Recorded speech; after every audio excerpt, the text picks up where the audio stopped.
Alright, let's first get this out of the way. I love Kusanali. We don't know her personality yet, so of course I'm referring to her designs and look. Honestly, at first when I saw her, I kind of feel like her designs were a bit meh, because she was also shown alongside with other listed Sumeru characters who I would say have a lot more colors to their designs. Nahida, on the other hand, has green and white as her main design colors, and by the way guys, I don't really hate on the radish meme that I showed in my thumbnail. I actually found it kind of funny.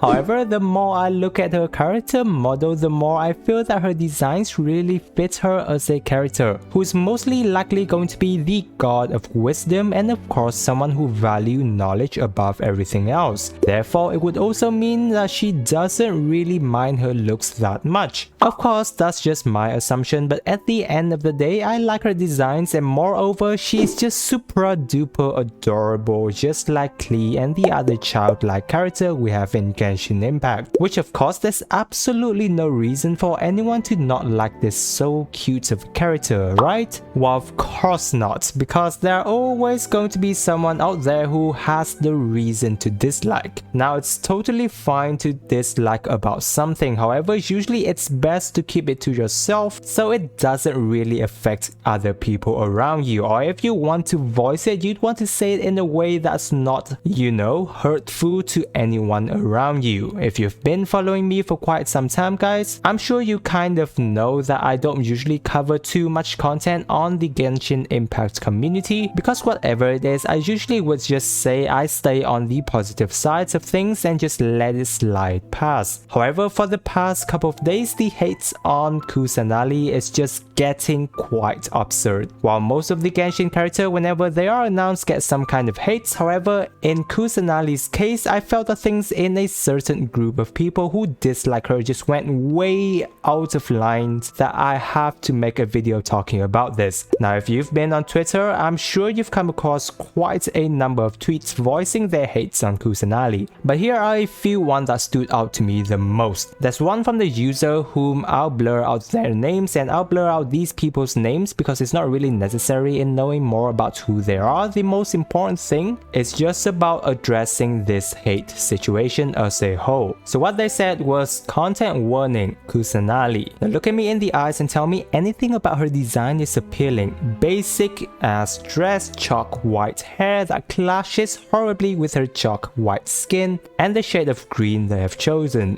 Literally Klee's worst twin. While okay, that's a bit harsh calling her chalk white skin and making the comparison of towards being Klee's worst twins, but that's not all, and someone decided to take things to the next level, saying, I hope that in the Archon quest she gets horribly brutally something by the Vitui and then is completely forgotten by the other characters because she sucks so bad and no one cares about her. Maybe then I'll want to play this shit-stained game again. And if you think that was the worst of it, here you go. I'm not going to even read this out loud and just leave it here for you to have a look. Now, most of the time, I don't even know what's going on inside of these people's head to be able to state out those kind of lines, and I also don't even want to understand. If you're someone who usually gets in a bad mood and want to make other people's days worse with you by saying all those really disturbing lines, then please have an open mind and work on keeping all these to yourself. If you can't stop yourself from having hateful thoughts in your head, then at least work on yourself to not saying it toward others. Don't push others along with all the negative feelings you're having and keep it to yourself. I believe that is the easiest first step that anyone can take. Now, what's more concerning here is the fact that these hurtful, disturbing lines are said toward an 8-year-old childlike character. Of course, you could say that Kusanali is a few thousand years old who's mentally stable and she's only looking the way she is due to her wanting it like so. But even if that's the case, this can't stop it from the fact that most people are still going to see her as a child. And you seriously need to look at yourself again if you know she's a child, yet you can still say those things. Now, of course, people can just argue that she's only a fictional character, which is indeed true. However, then my argument would be that if she's just a fictional character. Why should you be so worked up about the fact that she have a bad design as you say? Which then at the end of the day, it's all on you to look into it and fix it yourself if you're actually interested in doing so. Now of course, thankfully this is only a small number of people within the community, and on the bright side there have been so many positive things that people are taking on Kusanali's side. While scrolling through Twitter, I also found out about this really cute headcanon in Zhongli defending Nahida in all of this. So do check out the creator here, and I'll link to his Twitter in the description. So at the end of the day guys, we won't be able to fully avoid the negativity that we have within the community. It's really just come down to how we see it and take it on, in which it's really important to not react to every single negativity state that you come to pass, as that's only going to be wearing you down and make you more stressed. It's important to take on the positive stance and stick to your ground about it, and only then can things be better, because your own personal take on the situation is what's most important. There's going to be a bit of time before Sumeru arrives and we get to meet Nahida, and nonetheless I'm sure she's going to be an absolutely amazing character, because guys, the most important thing is going to be the personality of the character that makes you fall in love with them or not. And I myself certainly can't wait to meet and finally pull for Kusanali the day that she arrives. Anyway guys, August is already here, which means our Discord server is open up for the Walk-in giveaway once again. If you want to have the chance to save up more of Primo Gems for the upcoming Sumeru characters, be sure to subscribe to my channel and join the Discord server to enter. We're going to be giving out more walk-ins than usual this month, so I'm sure your chance of winnings are really high. Link to my Discord server is in the description guys. And also, if you're interested and can't wait for Sumeru, then I am sure you will find the video where I talk about the top 10 most important things to prepare for Sumeru right now to be very helpful. So don't forget to check out the video right now. With that guys, I hope this video have helped better your day from our Kusanali problem, and I, SuperaTom, wish you a super day, and I will catch you on the next video.